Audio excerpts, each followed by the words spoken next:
श्रीराम समर्थ. आपण ऐकत आहोत श्री श्रीराम महाराज रामदास यांचे श्री ब्रह्मचैतन्य दासाचे आत्मकथन, अर्थात श्री सद्गुरू भक्ती साधनामृत. प्रकरण 11. सद्गुरूंचे वचन म्हणजेच धर्मशास्त्र. अनंतकोटी ब्रह्मांड नायकाचीच जर इच्छा असेल तर तेथे इतर शक्तींचे काहीच चालत नाही. म्हणून आपला सर्व भार त्या भगवंतावरच टाकून आपण अगदी निश्चिंत होऊन राहावे. सद्गुरूंच्या आज्ञेचे तंतोतंत पालन करावे. सद्गुरूंची आज्ञा पालन करण्यासाठी आपला प्राण गेला तरीसुद्धा त्याची पर्वा करू नये. सद्गुरूंच्या आज्ञेचे पालन करणे म्हणजे देहबुद्धीचा अंत करणे. कारण आज्ञेचे पालन करण्यासाठी आपले सर्व विचार बाजूला ठेवावे लागतात. तेथे माझेच खरे असे म्हणून चालत नाही. आज्ञेचे पालन करण्यामध्ये आपला अहंकार आपोआप नाहीसा होतो. आपल्या सद्गुरूंनी आज्ञा केल्यानंतर त्यावर आपले डोके खाजवू नये. सद्गुरू सांगतील तीच पूर्व दिशा मानावी. सद्गुरूंचे वचन म्हणजेच धर्मशास्त्र. सत्शिष्याला दुसरे शास्त्र पाहण्याचे कारण नाही. सद्गुरूंचे वाक्य किती शास्त्रसंमत आहे याचा कधी विचार करू नये. त्यांची आज्ञा किती योग्य आहे याचाही कधी विचार करू नये. सद्गुरू तत्त्व हे सर्वांपेक्षा श्रेष्ठ आहे. या सर्व गोष्टी नुसत्या ऐकण्याच्या किंवा वाचण्याच्या नसून त्या प्रत्यक्ष आचरणामध्ये आणण्याच्या आहेत. एकनाथ महाराजांचा एक दिव्य प्रसंग आहे. या महापुरुषाचे आईवडील लहानपणीच निवर्तले होते. यांचा सांभाळ आजी आजोबांनीच केला होता. काहीतरी क्षुल्लक कारणाने आजोबा नाथांना रागवले आणि हे नाथ आजोबांवर रुसून दौलताबादला स्वामी जनार्दनांच्याकडे गेले. त्यांनी नाथांना विचारले, बाळ, एवढ्या लहान वयात येथे कसा आलास? तेव्हा नाथ म्हणाले, मला इकडे भगवंतांनीच पाठवले आहे. बुद्धी देणारा तोच आहे. त्यानेच मला आपल्याकडे येण्याची बुद्धी दिली. त्यानेच मला आपल्याकडे पाठवण्याची प्रेरणा आमच्या घरी येणाऱ्या पुराणिक बुवांना दिली. आपल्याशिवाय मला भगवंताचे दर्शन कोण देऊ शकतो? या वयातली निष्ठा पाहून जनार्दन स्वामी प्रसन्न झाले आणि त्याला आपल्याजवळ ठेवून घेतले. नाथांच्याकडून स्वामींनी कडक तपश्चर्या करवून घेतली. देहबुद्धी पूर्णपणे गेलेली पाहून स्वामी नाथांच्यावर अतिप्रसन्न झाले आणि त्यांना साक्षात ब्रह्मांड नायक असलेल्या अत्रिनंदनाचे दर्शन करवले. दत्तगुरूंच्या दर्शनाने नाथांना दिव्यत्व आले. यानंतर स्वामींनी त्यांना अनेक यात्रा करण्यासाठी आज्ञा केली. अयोध्या, मथुरा, वृंदावन, गोदा नदीचा परिसर वगैरे तीर्थक्षेत्रांची माहिती देऊन स्वामींनी त्यांना निरोप दिला. काही वर्षांनी पुराणिक बुवांकडून नाथांच्या आजोबांना नाथांची माहिती मिळाली. तेव्हा आजोबांना आनंद झाला आणि आपल्या एका विश्वासू माणसाला स्वामींच्याकडे पाठवले. त्याने आजोबांचा निरोप स्वामींना सांगितला तो असा, आमचे जीवन, आमचा आधार अशा एकनाथाला कृपा करून आमच्याकडे पाठवा. हा त्यांचा निरोप ऐकून स्वामींना दया आली आणि त्यांना एक पत्र लिहून दिले आणि सांगितले, यात्रा करता करता एकनाथ पैठणला येईल तेव्हा हे पत्र त्याला द्या, म्हणजे तो यात्रेला पुढे जाणार नाही. आपला शिष्य आपली आज्ञा ऐकेलच असा विश्वास आपल्या शिष्याबद्दल ज्या गुरुला असतो तो शिष्य धन्य होय. यात्रा करता करता नाथांची स्वारी गोदेच्या काठी पैठणला आली. गोदागंगेचे स्नान करून ही स्वारी आपल्या वाड्याच्या बाजूला चालली असता आजोबांची आणि नातवाची भेट रस्त्यामध्ये झाली. त्याबरोबर नाथांनी आजोबांना साष्टांग नमस्कार घातला आणि आजोबांनी पाण्याने भरलेल्या डोळ्यांनी नाथांना कडकडून मिठी मारली. त्याबरोबर नाथांच्याही डोळ्यांना पाणी आले. आजोबांनी नाथांच्या गुरूंनी दिलेली चिठ्ठी नाथांच्या हातात दिली. त्यात असे लिहिले होते की, बाळ, आता यात्रेला पुढे जाऊ नको अशी माझी आज्ञा आहे. बस. हे वाचताच नाथांनी ज्या ठिकाणी हातात चिठ्ठी मिळाली त्याच ठिकाणी आपली पूजेची संबळ ठेवली आणि म्हणाले, आता माझी यात्रा संपली. आजोबांनी त्यांना घरी चालण्यास आज्ञा केली, परंतु स्वारीने साफ नकार दिला. नाथ म्हणाले, ही चिठ्ठी जर मला येथे मिळाली आहे तर मग मी पुढे कसा येणार? मला गुरूंची आज्ञा आहे. ही चिठ्ठी मिळताच पुढे जाऊ नको. वा, याला म्हणतात आज्ञा. नाथांचा तो निर्धार पाहून भक्तांनी त्यांना तेथेच वाडा बांधून दिला. या वाड्यालाच नाथांचा वाडा म्हणतात. यावरून नाथांची गुरुभक्ती किती महान होती हे कळून येईल. तेव्हा नाथांनी हा विचार केला नाही की ज्या ठिकाणी चिठ्ठी मिळाली ती जागा कशी आहे. यालाच अनन्य भक्ती म्हणतात. यावेळी मला ब्रह्मानंद महाराजांचा एक सुंदर प्रसंग आठवला. श्रींची स्वारी श्रीराम मंदिरात सिंहासनावर बसली होती आणि श्रींनी ब्रह्मानंदाला हाक मारली. त्यावेळी ब्रह्मानंद श्रींच्या शेजघरावरचे गवत काढत होते. तेव्हा मातीची घरे असल्यामुळे घरावर गवत वाढत असे.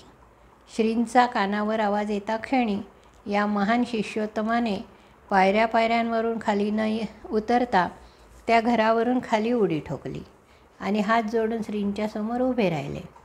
तेव्हा त्यांना कोणीतरी विचारले, पायऱ्यांवरून खाली का उतरले नाही? तेव्हा त्यांनी उत्तर दिले, आज्ञेचे पालन व्हायला वेळ नको. याला म्हणतात गुरुभक्ती. एकदा ब्रह्मानंद माणगंगेवर स्नान करण्यास गेले होते. स्नान करून ओले कपडे पिळत होते. एवढ्यात त्यांना श्रींनी हाक मारल्याचा भास झाला. त्याबरोबर कपडे पिळण्याच्या मुद्रेतच तसेच आले. अर्धवट पिळलेले वस्त्र घेऊन ही शिष्योत्तमाची स्वारी श्रींच्या समोर हजर झाली. याला म्हणतात गुरुभक्ती. आनंद सागर महाराज यांचाही एक दिव्य प्रसंग आहे. एकदा श्रींची स्वारी राम मंदिरात होती. तेव्हा तेथे आनंदसागर उर्फ गोविंद आले आणि त्यांनी श्रींना साष्टांग नमस्कार केला आणि हात जोडून खाली मान घालून श्रींच्या समोर उभे राहिले. तेव्हा श्री म्हणाले, बाळ गोविंदा, येथेच रामासमोर असाच उभा राहून रघुपती राघव राजाराम पतित पावन सीताराम असे भजन कर. एवढ्यात मी आलो असे सांगून श्रींची स्वारी जी निघून गेली ती दुसऱ्या दिवशी संध्याकाळी परतली. या गोविंदाचे अहोरात्र खंड न पडता अविरत भजन चालले होते. गोविंदाकडे पाहून सद्गुरुनाथांच्या डोळ्यांना पाणी आले आणि अतिशय प्रेमाने गोविंदाला परब्रह्माने आलिंगन दिले आणि गोविंदाने श्रींना साष्टांग नमस्कार घातला. तेव्हा श्रींनी त्याला आनंदसागर असे संबोधून वर उचलले.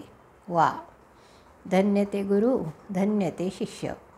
सद्गुरूंची कृपा होण्यासाठी आपली देहबुद्धी बाजूला ठेवावी लागते. तेथे मी माझे सर्व काही विसरावे लागते. तेव्हा त्यांची कृपा होते. ते फार कठीण आहे. आपण त्यांची बरोबरी करू शकत नाही असे कमीपणाचे विचार मनात आणू नये. त्या महाभक्तांचा आदर्श डोळ्यासमोर ठेवून त्यांचे गुण आत्मसात करण्याचा प्रयत्न करावा. याबाबत तुकोबांचे एक वाक्य आहे. ते असे, असाध्य ते साध्य करिता सायास, परंतु तेथे पाहिजे अभ्यास, तुका म्हणे. ब्रह्मानंद आनंदसागरांनी श्रींच्या आज्ञेचे तंतोतंत पालन केले. म्हणूनच श्रींनी त्यांना ब्रह्मानंद, आनंदसागर अशा आध्यात्मिक उच्च पदव्या अति आनंदाने प्रसन्नतेने दिल्या. श्रींची स्वारी फारच चतुर होती. सुरुवातीला आनंदसागर हे विवाह करण्यास तयार होत नसत. अर्थात त्या पाठीमागे त्यांचे विचारही तसेच दिव्य होते. अखंड नामस्मरण आणि सद्गुरुभक्ती करावी, दुसऱ्या कोणत्या बंधनात पडू नये अशी आनंदसागरांची इच्छा होती. एकदा श्रींनी त्यांची परीक्षा घेतली. एके दिवशी लुगडे खण विकणारा व्यापारी आला.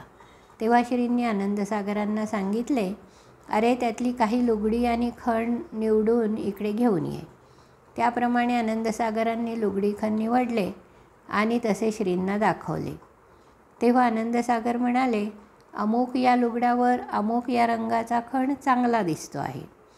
हे ऐकून श्री म्हणाले, अरे तुला हे चांगले समजते, म्हणजे तुला लग्न करणे जरूर आहे. श्रींच्या आज्ञेने त्यांचा विवाह झाला. असो, अशा प्रसंगावरून आपण त्या महापुरुषांच्या विकाराबद्दल कल्पना करू नये. त्यांचे विकार सामान्य लोकांप्रमाणे नसतात.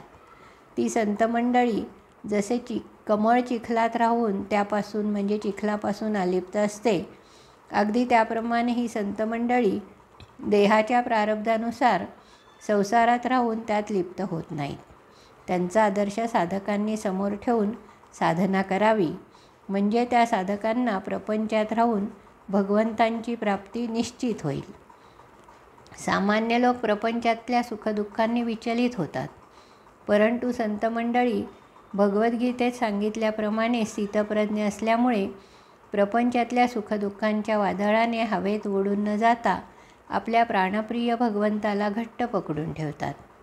कोणत्याही जीवाला संसारातल्या कोणत्याही गोष्टीमुळे बंधन होत नसून त्यातल्या आसक्तीमुळे बंधन होते. म्हणून संसार सागरात आसक्ती न ठेवता राहावे, म्हणजे त्यात बुडून मरण्याची वेळ कधी येणार नाही. संसाराने आपल्याला पकडलेले नसून आपण त्याला पकडलेले आहे. बायका, मुले, घर, दार, जमीन, जुमला इत्यादींच्या प्रती असलेल्या आसक्तीमुळे देवाची भक्ती जशी हवी तशी होऊ शकत नाही. तुकाराम महाराजांची परिस्थिती अत्यंत गरिबीची होती, परंतु आध्यात्मिक ऐश्वर्याची श्रीमंती जबरदस्त होती आणि यामुळेच ते आनंद स्वरूप होते. परमार्थाची प्राप्ती करून घेण्यासाठी प्रपंचातील आसक्ती सोडणे जरुरीचे आहे. उगीचच प्रपंचातल्या कटकटीने त्रस्त होऊन वनात जाऊ नये. जोपर्यंत मनामध्ये वनिता म्हणजे बायको आहे तोपर्यंत वनात जाऊन काहीच उपयोग नाही. परंतु प्रपंचात राहून वनितेची आसक्ती नसेल आणि भगवंताची आसक्ती असेल तर तो साधूच होय. प्रारब्धाने आलेला व्याप अविवेकाने सोडून जाऊ नये, नाहीतर क्षुल्लक वासना तृप्त करण्यासाठी पुन्हा जन्मास यावे लागेल. भगवंताच्या भक्तीसाठी पुन्हा पुन्हा जन्म घेणे आणि वासना तृप्तीसाठी पुन्हा पुन्हा जन्म घेणे यात जमीन आसमानाचे अंतर आहे. अनेक निरनिराळे पदार्थांचे स्वाद घेण्यासाठी आपले आयुष्य वाया घालवू नये. भगवंतांची भक्ती करण्यासाठी शरीरात शक्ती पाहिजे, म्हणून अन्न खावे. उदरभरण नोहे जाणीचे यज्ञकर्म, म्हणजे पोट भरण्यासाठी अन्न न खाता ते एक मोठे आत्मरक्षणाचे कर्तव्य आहे, म्हणून अन्न खावे. आद्य शंकराचार्यांचे एक सुंदर वाक्य आहे, स्वादवन्नम नतु याच्यताम विधिवशात प्राप्तेन संतुष्यताम, म्हणजे स्वादाची याचना न करता आपल्या प्रारब्धाने जे आपल्याला प्राप्त झालेले आहे त्यामध्येच संतुष्ट राहावे. श्रीमद परमहंस परिव्रजकाचार्य वासुदेवानंद सरस्वती उर्फ टेंबेस्वामींचे याबाबत एक जबरदस्त उदाहरण पुरे आहे. ते मागून आणलेले भिक्षांना फडक्यात बांधून पाण्यामध्ये वर खाली करीत असत. नंतर त्या अन्नाची झोळी टांगून ठेवत असत. त्यातील सगळे पाणी निघून गेल्यावर जे काही अन्नाचा चोथा राहत असे तो ग्रहण करून ही स्वामींची स्वारी दत्तभक्तीत मग्न असे. अगदी अशा प्रकारे परमपूज्य श्रीधर स्वामींचीही हीच स्थिती होती. अहो, एकदा तर आपल्याला पेढे खूप आवडतात म्हणून श्रीधर स्वामींनी ते पेढे गाईच्या शेणामध्ये कालवून खाल्ले होते. नंतर ओकारी करून पुन्हा खाल्ले आणि पेढ्याच्या स्वादाला कायमची तिलांजली दिली. या प्रसंगावरून साधकांनी जिभेवर किती नियंत्रण ठेवले पाहिजे हे शिकले पाहिजे. आता आपण पुन्हा तपोवनातल्या दिव्य अनुभवांकडे वळू. श्रींच्या अगाध कृपेने नामस्मरण साधना अगदी व्यवस्थित चालली होती. एकदा नेहमीप्रमाणे सकाळी जपाला बसलो होतो. 15-20 मिनिटे जपाला बसून झाली असतील नसतील एवढ्यात श्रींची स्वारी तसबिरीमध्येच उठून उभी राहिली. त्याबरोबर मी उठून त्यांना साष्टांग नमस्कार घातला. तेव्हा त्यांनी मला खाली बसण्यास सांगितले. त्यानुसार मी खाली बसलो. नंतर मी एकसारखा श्रींकडे त्यांच्या हालचालीकडे पाहू लागलो. तेव्हा श्रींनी एकाएकी दत्तगुरू महाराजांचे रूप धारण केले. यावेळी श्रींची स्वारी संत तुकारामांनी केलेल्या अभंगाप्रमाणे दिसू लागली. 3 शिरे 6 हात तया माझा दंडवत, काखे झोळी पुढे श्वान, नित्य जान्हवीचे स्नान, माथा शोभे जटाभार, अंगी विभूती सुंदर, शंखचक्र गदा हाती, पायी खडावा शोभती, तुका म्हणे दिगंबर, तया माझा नमस्कार. याप्रमाणे श्रींचे हे दिव्य रूप पाहून मला अत्यंत आनंद झाला आणि या दिव्य रूपाला पुन्हा पुन्हा साष्टांग नमस्कार घातला आणि श्रींची स्वारी पूर्ववत दिसू लागली. आजचा राहिलेला जप रात्री पूर्ण करण्यात आला. आज दिवसभर श्री दत्तात्रयांचा ध्यास लागला होता.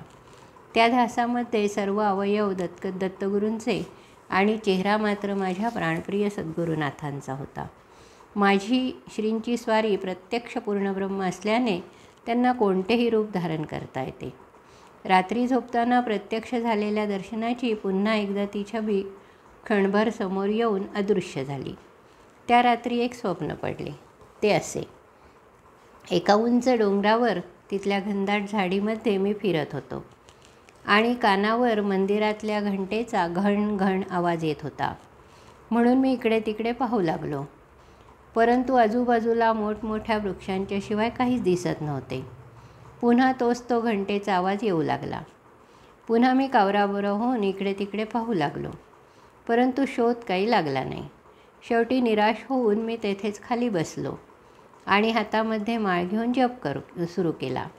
जपाची एखादी माळ झाली असेल नसेल एवढ्या श्रींची स्वारी माझ्यासमोर प्रगट झाली आणि मी लगेच उठून श्रींना साष्टांग नमस्कार घातला.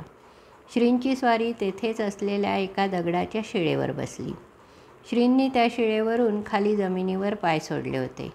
समोर चरण दिसतात मी ते चरण माझ्या मांडीवर घेतले आणि हळूहळू ते चरण चेपू लागलो. श्रींच्या चरणांचा स्पर्श होताच माझ्या अंगात एक विलक्षण शक्ती प्रगट झाल्यासारखे वाटू लागले. तेव्हा श्री म्हणाले, अरे बाळ, चरणामध्ये श्रीराम प्रभूंचे नाम भरले आहे म्हणून तुला तसे वाटते आहे.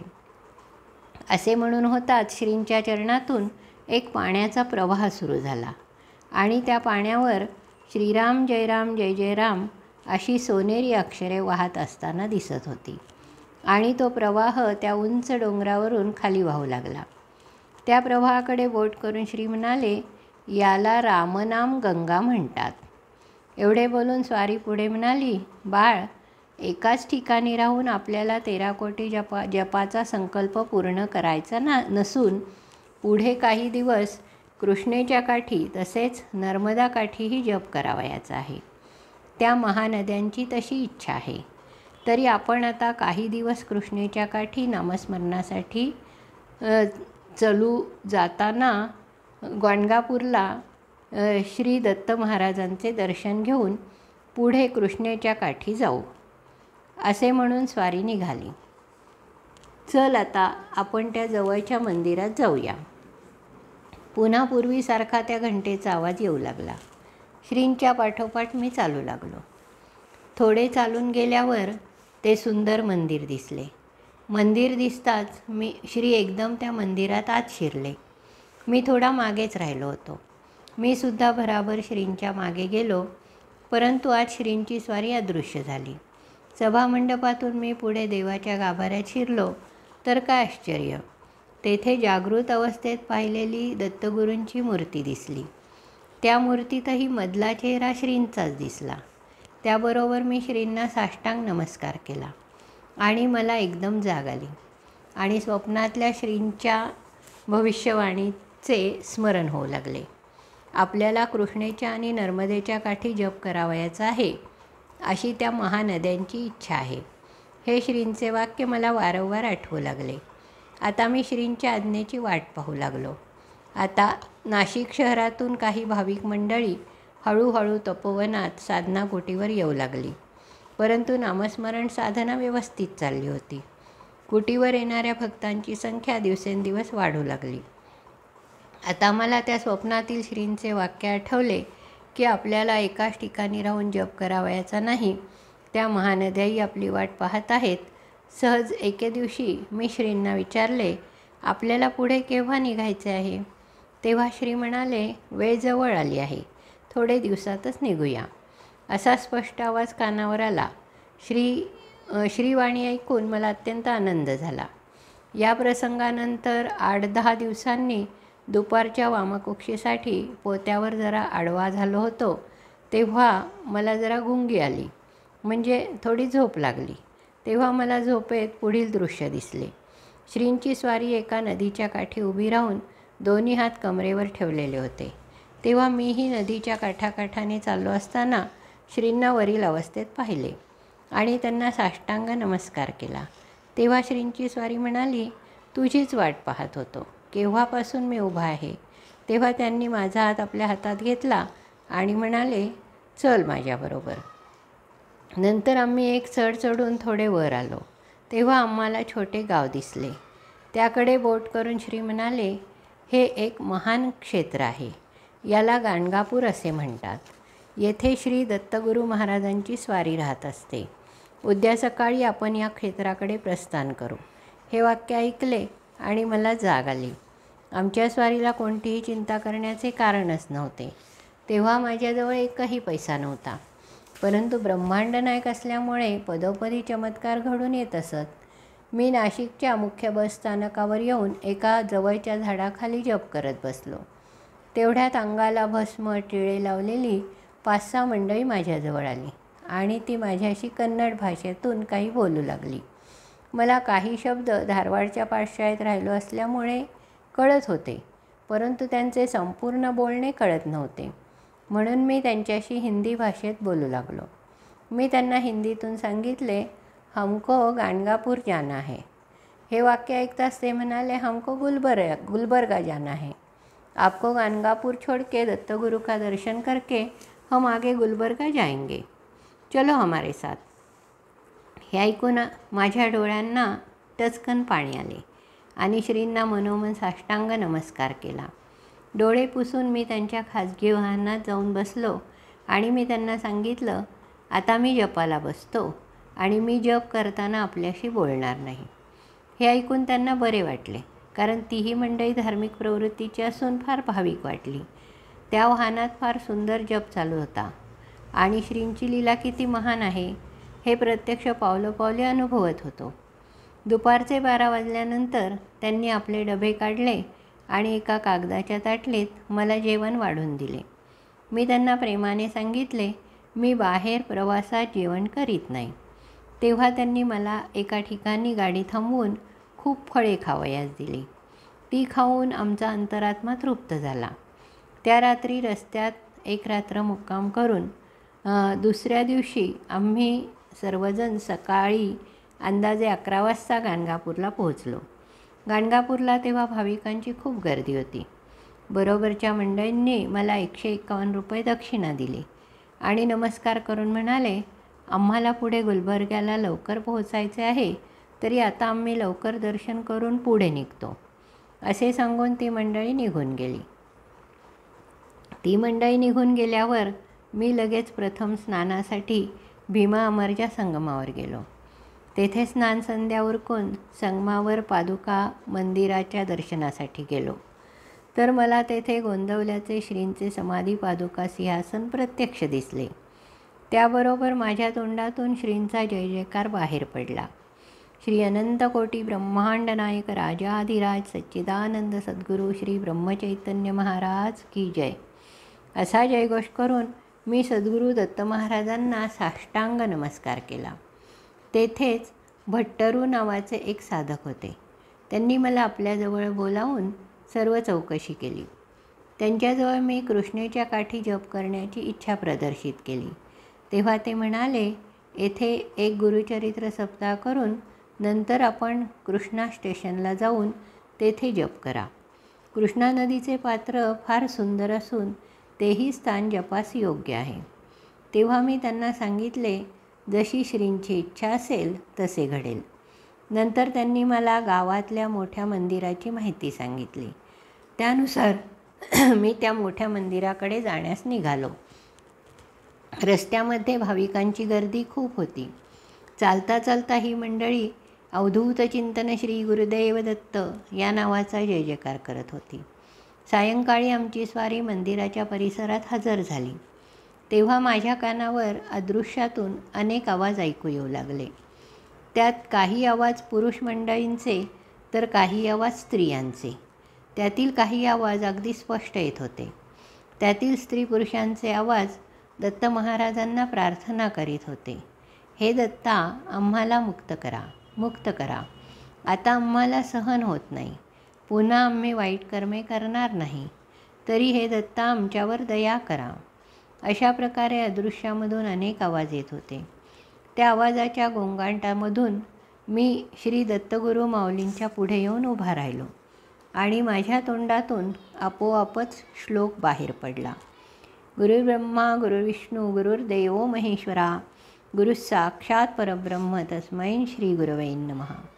हा श्लोक म्हणताना माझी नजर दत्त महाराजांच्या निर्गुण पादुकांवर खेळून होती. श्लोक पूर्ण होताच त्या पादुकांवर ज्याप्रमाणे आकाशात वीज चमकते, अगदी त्याचप्रमाणे जोरात कडकडून वीज चमकली. माझे डोळे क्षणभर दिपून गेले. दुसऱ्या क्षणी दत्त महाराजांच्या गाभाऱ्यात एकदम आकाशवर्ण निळा रंग दिसू लागला. त्यामध्ये हळूहळू साक्षात श्री दत्तगुरू महाराजांची स्वारी प्रगट झाली. मी दत्तमाऊलींना निरखून पाहू लागलो तर त्या त्रयमूर्तीतल्या मधल्या विष्णूच्या जागी माझ्या श्रींची स्वारी दिसली. त्याबरोबर मी सद्गुरुनाथ महाराज की जय असे म्हणून श्री दत्तगुरू महाराजांना शिरसाष्टांग नमस्कार घातला आणि श्रींची स्वारी अंतर्धान पावली. पुन्हा येथे पूर्ववत निर्गुण पादुका दिसू लागल्या. एवढ्या गर्दीत तेवढे दिव्य दर्शन झाले. ही माझ्या प्राणप्रिय सद्गुरूंचीच कृपा होय. श्रीराम. हरिओम तत्सत.